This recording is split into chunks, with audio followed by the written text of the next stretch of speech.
शब्द सुमन के 8वें स्थापना दिवस पर शब्द सुमन द्वारा आयोजित प्रमुख समाज सेविका एवं साहित्य मर्मज्ञ श्रीमती इसरावती देवी की स्मृति में प्रसिद्ध कवि एवं साहित्यकार डॉक्टर राकेश ऋषभ की कृति इसरावत काव्य संकलन पर परिचर्चा संगोष्ठी एवं राष्ट्रीय कवि सम्मेलन का आयोजन प्रेस क्लब के सभागार में संपन्न हुआ। कार्यक्रम का संचालन राष्ट्रीय कवि डॉक्टर रामकृष्ण लाल जगमग ने किया। बताते चलें, इसरावत काव्य संकलन मां पर आधारित रचनाओं पर है। परिचर्चा में दिनेश सांक्रात्यायन, डॉक्टर वी के वर्मा, डॉक्टर ज्ञानेंद्र द्विवेदी, त्रिभुवन प्रसाद मिश्र, सतीश आर्य, प्रदीप चंद्र पांडे, डॉक्टर सत्यव्रत विनोद उपाध्याय सहित अनेक लोगों ने पुस्तक पर परिचर्चा की। कार्यक्रम के दूसरे चरण में हिंदी मासिक पत्रिका शब्द सुमन का 8वां स्थापना दिवस समारोह पूर्वक मनाया गया, जिसमें पत्रिका के विस्तार आदि पर भी चर्चा हुई। साथ ही ऐतिहासिक कवि सम्मेलन का शानदार आयोजन किया गया, जिसमें जाने माने साहित्यकारों ने अपनी रचनाओं से सबको भाव विभोर कर दिया। कार्यक्रम के अंत में शब्द सुमन के संपादक डॉक्टर रामकृष्ण लाल जगमग ने आगंतुकों के प्रति आभार व्यक्त किया। आइए देखते हैं ये रिपोर्ट। आभार व्यक्त करता हूँ और मैं चाहूंगा कि जिसके भी हाथ में पुस्तक है उसका गहराई से अध्ययन करें कि सारे पुस्तक 500 से अधिक पुस्तक केवल माँ पर ही लिखे गए हैं और माँ के जो विभिन्न रूप होते हैं, दुख के, सुख के या सजन के, तमाम तरह के सारे रूप आपको मिलेंगे। जैसे भी किसी ने कहा कि एक विद्वान ने कि इसरावत केवल मेरी माँ नहीं है, वो सर्वव्यापी होती है और सबकी माँ है। उसी से एक पुस्तक में पढ़ रहा हूँ। माँ का रूप निराला है, माँ का रूप निराला है, ये कभी न मिटने वाला है। माँ का रूप निराला है, ये कभी न मिटने वाला है। माँ जिसको हम कहते हैं, माँ जिसको हम कहते हैं, वह तो एक उजाला है, वह तो एक उजाला है। तो अब इस पुस्तक से आप स्पष्ट देख सकते हैं कि ये केवल मेरी माँ के लिए नहीं कहा गया है, ये ऐसी माँ है जो सबकी माँ है। क्योंकि माँ में सृजन शक्ति होती है, माँ में सृजन शक्ति है। यदि जैसे कि अभी हमारे जिनका भी पढ़ाया जा रहा था, बहुत बड़े विद्वान है, तमाम यहाँ पर चर्चा हुई, उसमें सब भाग भी लेते रहे। आज दुर्भाग्य है हम सबका कि हमारे बीच में नहीं आ पाए। उन्होंने लिखा भी है, ध्यान से सुन रहा था कि माँ जो शक्ति है वो पिता में भी होती है। हमें महसूस करने की जरूरत है, क्योंकि जो पालन पोषण करती है वो माँ कहलाती है। और तमाम ऐसे हमारे समाज में परिस्थितियाँ उत्पन्न होती है कि माँ अनुपस्थित होती है और पिता ही जो है माँ के रूप में भी सामने आ जाता है और वो माँ का दायित्व भी निर्वहन करता है। तो आप देखेंगे इस पुस्तक को, यदि आप गहराई से पढ़ेंगे तो हर रूप इस पुस्तक में मिलेगा। और यह रचना राकेश ऋषभ की माता जी के बारे में है, इनका नाम इसराजी था। वैसे तो किसी भी प्रियजन का निधन बेहद दुखदायी होता है, पर माँ के इस दुनिया से प्रस्थान करने का दुख बहुत ही गहरा होता है। राकेश ऋषभ अपनी माँ से बहुत गहराई से जुड़े थे, अतः यह दुख और भी सालने वाला है। किसी मातृ शोक और मातृ स्मृति की गहराइयों से इसरावत काव्य सृजित हुआ है। मृत जीवन का एक ऐसा सत्य है जिससे हर किसी का साक्षात देर सवेर होता ही है। मृत जीवन का अटल सत्य है, फिर भी मनुष्य जीना चाहता है। यह मनुष्य का अदम्य साहस ही है। तीसरा भी ऋषभ जी लिखते हैं, उनकी माँ मरना नहीं चाहती थी, उन्हें जीवन से गहरा प्रेम था। उनके असमय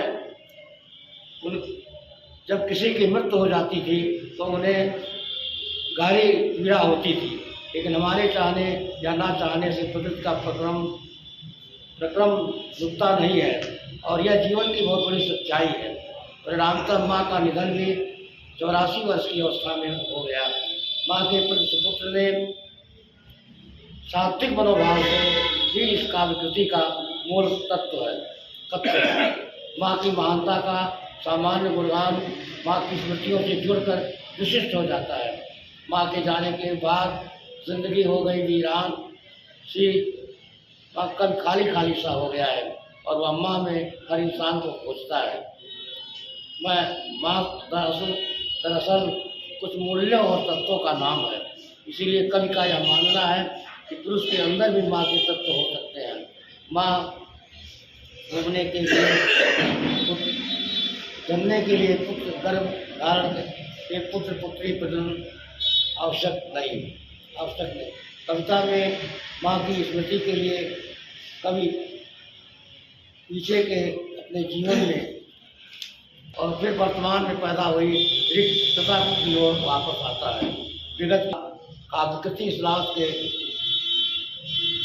पर चर्चा के अवसर पर राकेश ऋषभ जी को बहुत सारी बधाइयाँ और शुभकामनाएं। आप सकते हैं जो अपने परिवार का पालन पोषण अच्छा कर सकते हैं, उन्हें कोई किसी तरह की कमी नहीं है, उनके माँ बाप वृद्धाश्रम में जाते हैं। और जो थोड़ा अक्षम है, अभाव की स्थिति में है, उनके माँ बाप घर पे हैं, उनकी वो सेवा कर रहे हैं। ये कितना बड़ा समाज में विकृति कितनी बड़ी पैदा हुई है, ये वास्तव में प्रदीप पांडे जी ने बहुत अच्छी चीज़ उकेरा है। और यह पूरे समाज को इस पर ध्यान देने की ज़रूरत है कि उन्हीं के माँ बाप जो जा रहे हैं, जो सक्षम हैं, जो गरीब हैं, किसी तरह से अपने खा रहे हैं, अपने माँ बाप को जरूर खिला रहे हैं। तो डॉक्टर साहब ने जो ये पुस्तक वहाँ पर लिखा, ये आज के समय की पुकार है, आज के समय की आवश्यकता है। वास्तव में इन विषयों पर लेखन होना चाहिए साहित्यकारों का, तो जिम्मेदारी साहित्यकारों की होती है कि समाज में जो भी विकृतियाँ आती हैं उसको सुधारने के लिए साहित्यकार अपने दिल से, दिमाग से, अपने कलम से वह उकेरता है और समाज को सुधारता है। तेरा ख्याल जो या तो डर लगा दिल में, तेरा ख्याल जो या तो डर लगा, उम्मीद का चराग जलाया या तो डर लगा, उम्मीद का चराग जला या तो डर लगा। तन्हा जहां में खुद को जो पाया तो डर लगा, तन्हा जहां में खुद को जो पाया तो डर लगा, दुश्मन ने हाथ हंस के मिलाया तो डर लगा, दुश्मन ने हाथ हंस के मिलाया तो डर लगा। हमारे आदरणीय मंजूर जी जो अध्यक्षता कर रहे हैं, तीसरी पीढ़ी का रिश्ता है और बहुत ही आगे बैठे हैं और उन्हीं कदमों में फिर से रख रहा हूँ। तन्हा जहां में खुद को जो पाया तो डर लगा, दुश्मन ने हाथ हंस के मिला या तो डर लगा। और राय साहब मैं आपके कदमों में शेर रखना चाहता हूँ, अगर अच्छा लगे दुआओं से नवाजिएगा। कांटे भी बेशुमार थे फूलों की राह में, कांटे भी बेशुमार थे फूलों की राह में, पाने को फूल हाथ बढ़ा या तो डर लगा, पाने को फूल हाथ बढ़ा या तो डर। कांटे भी बेशुमार थे फूलों, कांटे भी बेशुमार थे फूलों की शाख पर, पाने को फूल हाथ बढ़ा या तो डर लगा। और हमारे ईओ साहब पीछे बैठे हैं, इस शेर मैं उन्हें देना चाहता हूँ अपने ईओ साहब को कि धोखे मिले हैं इतने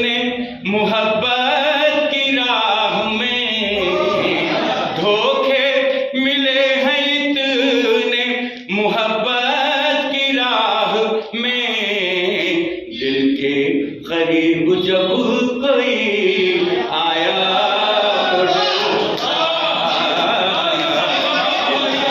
करीब जब कोई आया, धोखे मिले हैं इतने मोहब्बत की राह में, दिल के करीब जब कोई आया। और आखिरी शेर पढ़ रहा हूं और आपके कदमों में रख रहा हूं, माने ठीक है। मगरूर हो गया था तरक्की के वास्ते, मगरूर हो गया था तरक्की की राह में, उसको बुलंदियों ने गिरा या तो डर लगा, उसको बुलंदियों। बाबूजी का माला तो भाई हमारे लिए आशीर्वाद तो हमेशा लगता है। माला माल हो रहे हैं।